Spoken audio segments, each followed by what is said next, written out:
नमस्कार, मैं मनीषा आप सभी का स्वागत करती हूं हमारे नए शो में जिसका नाम है सॉल्यूशन।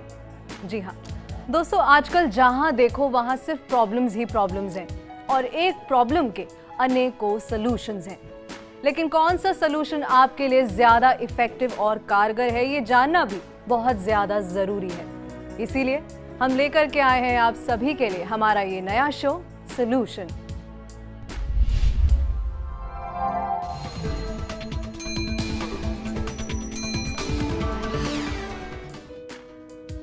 हमारे इस नए शो में the very exceedingly famous Nirmala Sevani ji करेंगे आपकी समस्याओं का समाधान।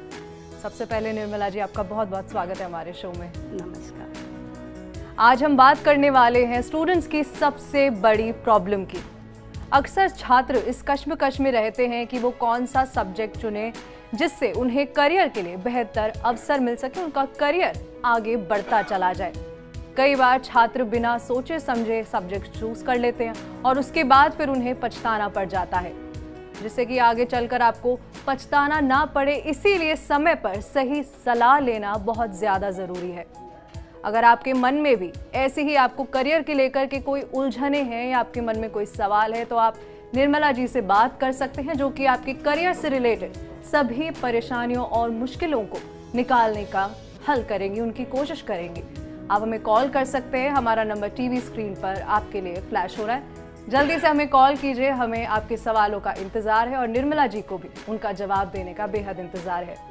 निर्मला जी, मैं सबसे पहले आपसे सवाल करना चाहूंगी कि आप साउंड वाइब्रेशन से बताती हैं कि किस तरह से उन्हें काम करना चाहिए, कैसे काम करती है ये विद्या और कितना ज़रूरी है साउंड वाइब्रेशन। वाइब्रेशन से मैं एक्चुअली एस्ट्रल कॉम्बिनेशन को कन्वर्ट कर देती हूँ प्रेडिक्टिव साइंस में। तो हम आपकी आवाज़ के टेक्सचर से आपके जीवन में घटने वाली घटनाओं को बता सकते हैं। तो करियर आपका कर्म क्षेत्र होता है सबसे ज़्यादा ज़रूरी, उसको भी बेहद जाहिर सी बात है कि उसी से बता सकते हैं। तो ये एस्ट्रोलॉजी बेस्ड है, मतलब आपका साउंड को हम कन्वर्ट कर देते हैं 27 नक्षत्र 9 ग्रह में, और उसके अकॉर्डिंग आपको अगर जी मान लीजिए हम ही आपका एज एन एस्ट्रोलॉजर हॉरोस्कोप देखते तो 10th हाउस और उससे रिलेटेड 3rd हाउस और फिर धन का और फिर जाके करियर काउंसलिंग करते। तो ये सेकंड्स में ये गॉड गिफ्ट है, तो हम आवाज़ से आपका बता देते हैं। जी मैम, पहले भी जब आप आए थे तो हम आवाज़ों के बारे में बात कर रहे थे, तो कैसे अनसुनी और सुनी आवाज़ों को आप सुनती हैं, उस विद्या का आप इस्तेमाल कैसे करती हैं, खास करके जो आपकी सुनी। देखिए, हमारे वेदों में माना जाता है कि शब्द ब्रह्म है और शब्द की स्थिति आकाश के परे है। जो कुछ भी आप बोलते, कहते या सुनते हैं वो आकाश में शब्दों के माध्यम से प्रतिष्ठित हो जाता है और उन्हीं से वो वाइब्रेशन खींच के हम उसको 27 नक्षत्र 9 ग्रह में आपकी जो प्रॉपर सवाल है उसके जवाब हल कर देते हैं। जी मैम, अगर मैं थोड़ा करियर से रिलेटेड आपसे सवाल करूं, जो 10वीं के बच्चे होते हैं, मैं यूँ कहूँगी कि डिसीजन मेकिंग में थोड़े कमज़ोर होते हैं, वो अपने माँ बाप की बातों में आकर के या जो दोस्त करियर चूज़ कर रहा है उसमें ज़्यादा आ जाते हैं। तो ऐसे स्टूडेंट्स के लिए कितना ज़रूरी होता है एक काउंसलर की, एक एक्सपर्ट की सलाह लेना? बेहद ज़रूरी है, क्योंकि आजकल कंपटीशन का ज़माना है और डे टू डे की आपाधापी इतनी ज़्यादा है। तो एक तो सबसे पहले तो वो अपने एप्टीट्यूड और एटीट्यूड या जो वो खुद से चाहते हैं उसको पहचानें। उसके बाद अगर जो वो चीज़ पेरेंट्स से मिलती है, तो देखिए हम सोचते हैं कि पर्सनैलिटी जो है इनहेरिटेंस और इन्वायरमेंट बेस्ड होती है, तो पेरेंट्स वैसा इन्वायरमेंट देने की कोशिश करते हैं जो बच्चे से चाहते हैं, तो उसको चुनना आसान होता है अगर आपका वो एप्टीट्यूड है। लेकिन आप एब्रप्टली कोई फ़र्क है तो एक्सपर्ट की सलाह लेना बहुत ज़रूरी है। करियर काउंसलर आपको बता सकता है कि आप कौन से फील्ड में, क्योंकि इतने ज़्यादा अब स्ट्रीम्स और लाइंस हो गए हैं कि उन पे फोकस वो एक्सपर्ट ही एक तरीके से बता सकता है कि आप कौन सी चीज़ आपके लिए, कौन सी विधा, कौन सा लाइन आपके लिए ठीक रहेगी। तो आजकल हर चीज़ ही एक्सपर्ट ही ऑप्शन ज़्यादा है, बहुत ज़्यादा है, गाइडेंस भी लेना बहुत ज़्यादा फोकस। हाँ, पर सबसे पहले अपने मन की, अपने थिंकिंग की, अच्छा कई बार आपका एम्बिशन फ़र्क होता है पर आपका एप्टीट्यूड वैसा नहीं होता, तो जो एक्सपर्ट है वो आपको उससे रिलेटेड ही सलाह देगा जो आप, जिसमें आपकी पर्सनैलिटी एनहांस कर सकती है, जिसमें आप आगे बढ़ सकते हैं जी। इसलिए एक्सपर्ट की राय ज़्यादा ज़रूरी है, क्योंकि पेरेंट्स तो प्रेजुडियस होते हैं, बिल्कुल वो अपनी एम्बिशंस बहुत दफ़ा थोपने की कोशिश करते हैं बच्चों को। निर्मला जी, कॉलर जुड़ चुके हैं हमारे साथ जयपुर से। विवेक जी हैं, आपसे बात करना चाहते हैं, सवाल करना चाहते हैं। विवेक जी, स्वागत है आपका, सवाल कर लीजिए। जी विवेक जी। विवेक जी, बहुत बहुत स्वागत है आपका। हाँ आप बात कर सकते हैं निर्मला जी से। मैम, मैं मेरे फ्यूचर के बारे में कहना चाहता हूँ। विवेक, पहले तो हमें अपना डेट ऑफ बर्थ बताइए। मेरा 31/7/92। 31/7/92 जुलाई हाँ 92। हाँ सवाल पूछे। मैम, मेरे फ्यूचर के बारे में पूछना चाहता हूँ। फ्यूचर बेटा नो वन कैन प्रेडिक्ट, इतनी बड़ी और वास्ट चीज़ है। तुम क्या करना चाहते हो हमको स्पेसिफिकली पूछोगे तभी जवाब दे पाएंगे हम। मैम, मैं गवर्नमेंट जॉब के लिए करना चाहता हूँ। तो ट्राई करिए, मुझे लगता है कि 2017 में आप यू विल गेट। मैं खूब कोशिश करता हूँ लेकिन हो नहीं पाता मेरा। तो उसके लिए हम छोटी सी रेमेडी बता देते हैं। हाँ थर्सडे को पीला कोई भी दान दिया करो, किसी भी गरीब इंसान को पीला दान दो, हाँ तो उससे थोड़ी मदद मिलेगी। वैसे तुम्हारा पीरियड जो है 2017 में है, गवर्नमेंट या ऑटोनॉमस गवर्नमेंट से रिलेटेड जॉब का योग, मैम, और उसके बाद परेशानी स्टेबल है। करियर है। हाँ, परेशानी रहती है मैम मेरे को। खुद की परेशानी को दूर करने के लिए तो बेटा बैलेंस होना चाहिए। मैम, मैं खूब मेहनत करता हूँ लेकिन हो नहीं पाता कहाँ पे भी। आ जाएगा क्योंकि उसका जो प्रॉपर वक्त है वो 17 है। जी मैम, जैसा कि विवेक जी कह रहे हैं, आजकल की जो जनरेशन है, यूँ कहूँ कोई भी अगर ज़्यादा कंपटीशन वाली दुनिया में रहता है तो फेलियर उनसे बर्दाश्त नहीं होता है।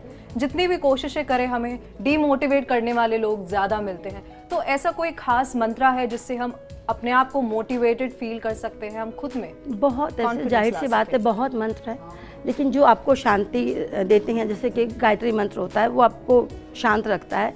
ओम नमः शिवाय है, उसको अगर आप साफ ब्रीथिंग में करेंगे तो आप फोकस और बैलेंस होंगे। जैसे अगर आप ओम नमः शिवाय का जो उच्चारण करेंगे और उसका ध्यान जो है अपने आज्ञा चक्र पे करके ओम नमः शिवाय करेंगे और स्वयं को सफ़ेद सुनहरी वस्त्रों में विजुअलाइज करेंगे, तो न केवल आपकी इंटेलेक्ट जागृत होगी बल्कि आप और भी फोकस होंगे। और केवल विद्या में, माने कि डिग्री की पढ़ाई जो लेनी है या पर्टिकुलर कोई करियर है, तो माँ शारदा के बहुत मंत्र हैं जिससे कि आप अपने आप को फोकस भी कर सकते हैं और बैलेंस भी। तो उसमें से एक मंत्र है, अध्यात्मधिदेवच्च देवानाम सम्यगेश्वरी प्रत्यागास्ति वदति सामा पातु सरस्वती। इसमें हम माँ शारदा से प्रार्थना करते हैं कि जैसे वो शांत, सौम्य और हर चीज़ को अपने ढंग से पाने वाली और एक्सपर्ट रही हैं, वैसे ही अपने कुछ हमको दे दे खासियत, बुद्धि, सौम्यता, शांति।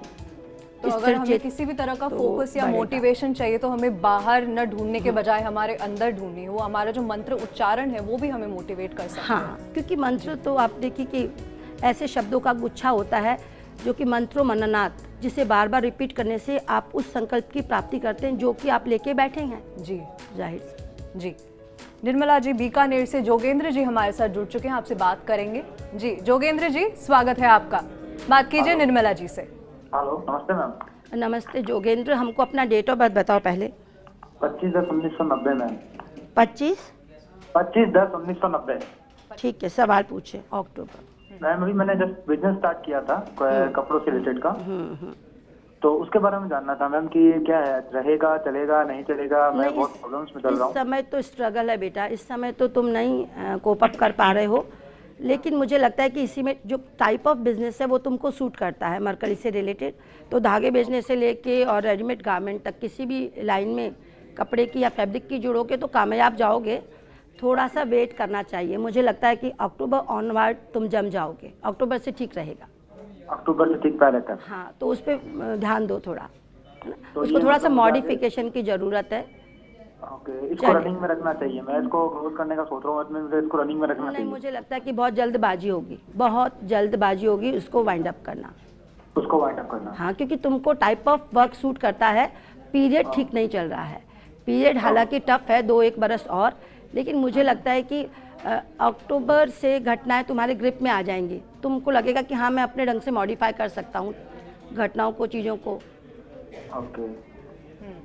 तो जोगेंद्र जी, निर्मला जी कह रही है कि आपको जल्दबाजी करने की जरूरत नहीं है, आप धैर्य रखिए, कॉन्फिडेंस रखिए। जयपुर से प्रशांत जी अब आपसे सवाल करना चाहते हैं, बात करना चाहते हैं। प्रशांत जी, स्वागत है, बात कीजिए निर्मला जी से।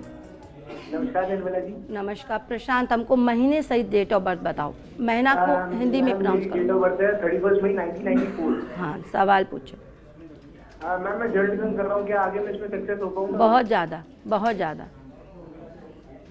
और मैम मतलब मेरा अच्छा समय कब तक आ जाएगा इसमें? मेरी पढ़ाई चल रही है 32वें बरस से, जब तुम 32 के हो जाओगे। अच्छा वक्त तो, लेकिन करियर तुम्हारा शुरू हो जाएगा 26वें से, 32 से तुम्हारा अच्छा वक्त है। 32 से मैम? Okay ma'am. जी प्रशांत और और मैम, जी ma'am, thank you ma'am, thank you. जी जी गंगानगर से रीतू जी हमारे साथ जुड़ चुके हैं, आपसे बात करना चाहते हैं। रीतू जी स्वागत है आपका, बात कीजिए निर्मला जी से। हेलो जी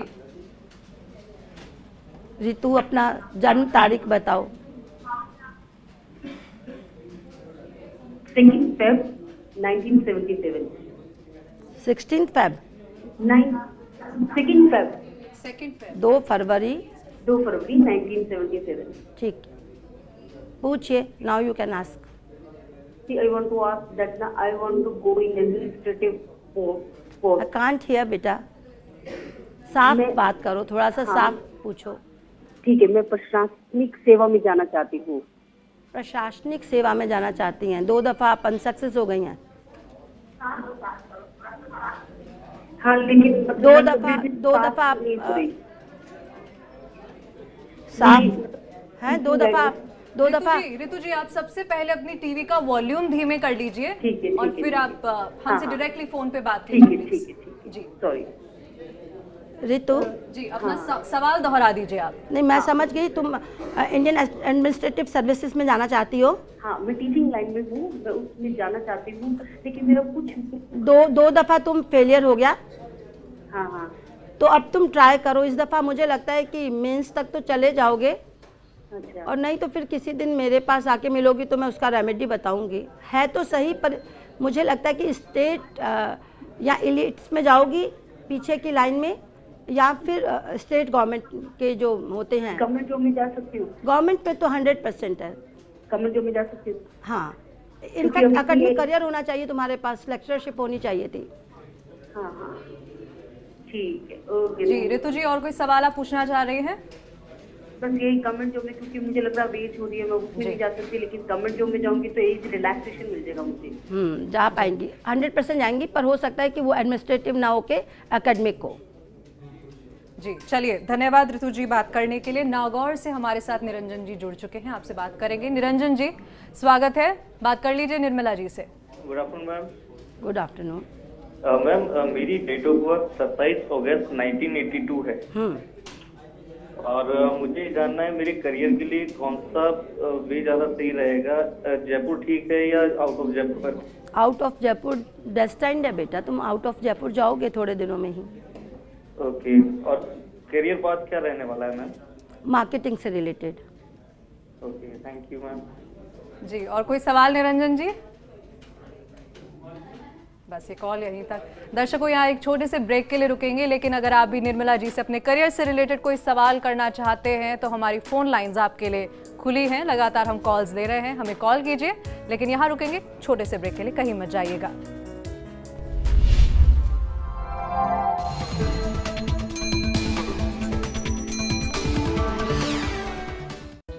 ब्रेक के बाद आप सभी का स्वागत है हमारे खास कार्यक्रम सोल्यूशन में। आज हमारे साथ मौजूद है निर्मला सेवानी जी, और आज हम बात कर रहे हैं करियर की। निर्मला जी आपके सभी करियर से रिलेटेड परेशानियों का और समस्याओं का समाधान कर रही है, आपके लिए हल निकाल रही हैं।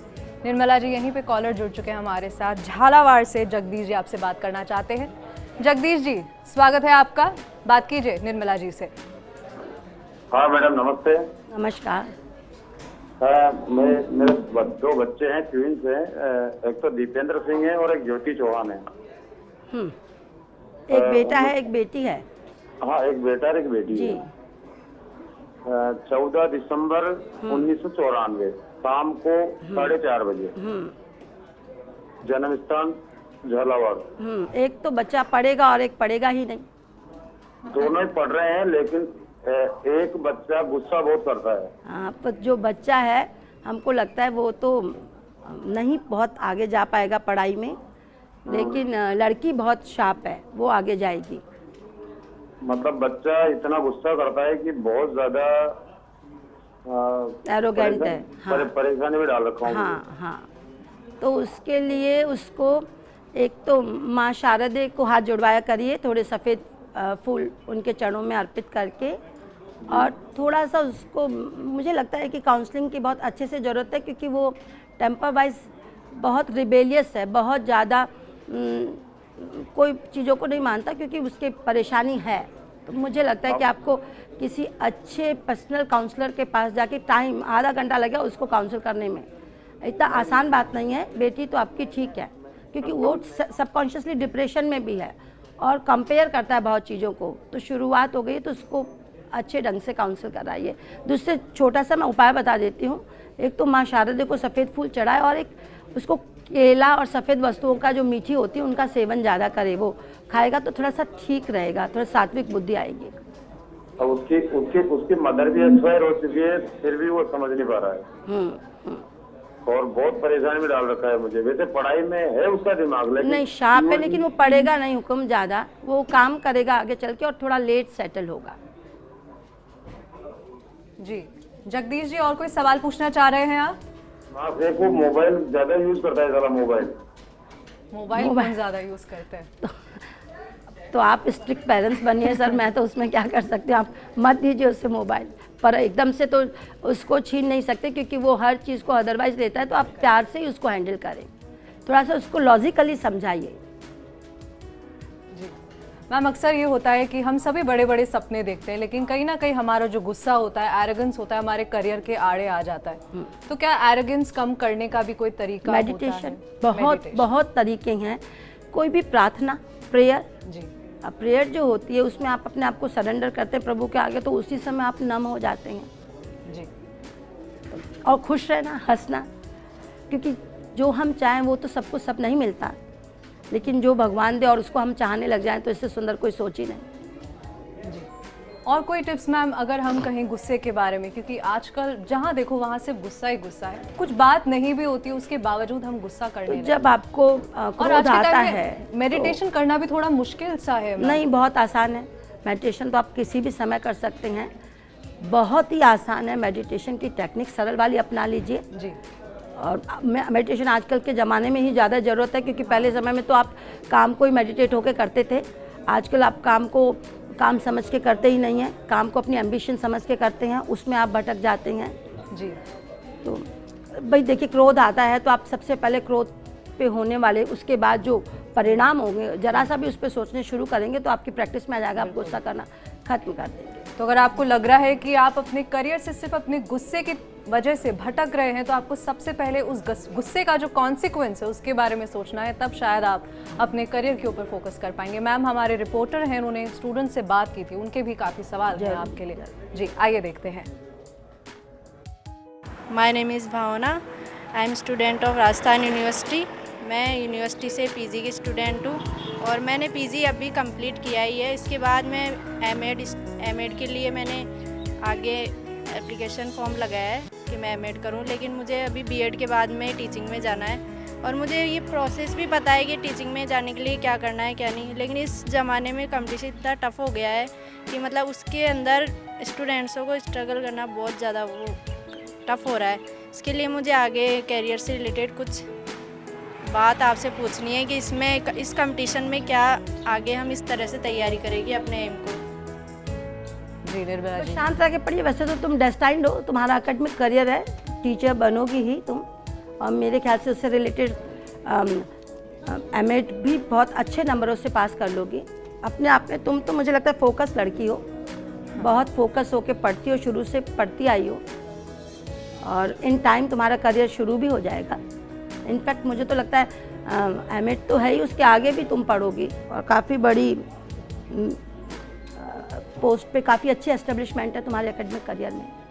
जी निर्मला जी, अब हम दूसरा सवाल देखना चाहेंगे, स्टूडेंट्स आपसे पूछना चाह रहे हैं, आइए देखते हैं। नमस्ते निर्मला जी, मेरा नाम धर्मेंद्र शर्मा है और मैं इकोनॉमिक्स डिपार्टमेंट से पीजी कर रहा हूँ।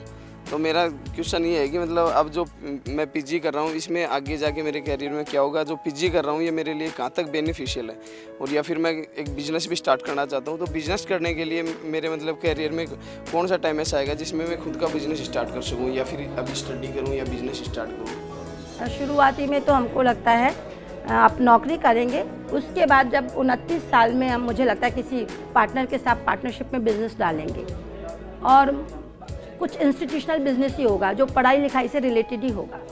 तो आपकी पढ़ाई से रिलेटेड ही है, और आगे भी पढ़ेंगे, मुझे लगता है पीजी के बाद भी तुम्हें पढ़ना है। जी निर्मला जी, एक और सवाल आपके लिए आ रहा है यहाँ पे, आइए देखते हैं। नमस्ते मैम, मेरा नाम चेतन चौधरी, मैं यहाँ से इकोनॉमिक्स डिपार्टमेंट से हूँ। तो मैं आपसे पूछना चाहता हूँ कि मैं आगे यहाँ से नेट जेआरएफ के लिए अप्लाई करूँ या अपना ही कोई ओवन बिजनेस स्टार्ट करूँ? नेट के लिए नेट क्लियर कर लेंगे आप, नेट के लिए करना चाहिए, और मुझे लगता है बहुत अच्छी यूनिवर्सिटी में आपके लिए जॉब है। ठीक 27-28 साल में आपको जॉब लग जाएगी, और पहली दफ़ा में नेट क्लियर कर लेंगे आप। अगला सवाल आइए देखते हैं। मेरा नाम राम कुमार मित्तल है, मैंने बीएससी धौलपुर से की है, बीएड भी धौलपुर से की है।